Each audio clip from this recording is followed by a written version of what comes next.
Hello guys, in this video I am going to show you how to set the units in the Trip.com application. But first I just want to mention, don't forget to subscribe to my channel, because at 10,000 subscribers I am going to show you my whole YouTube revenue statistics and growth strategy, as well as how to make money online. Let's jump into it.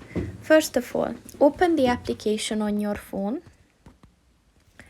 And then click on the account button at the bottom of the page on the right.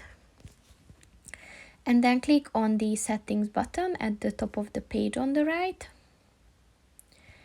And then click on the units button. And as you can see, you can set the units to metric or imperial. So just choose the one that you want to use and it is set.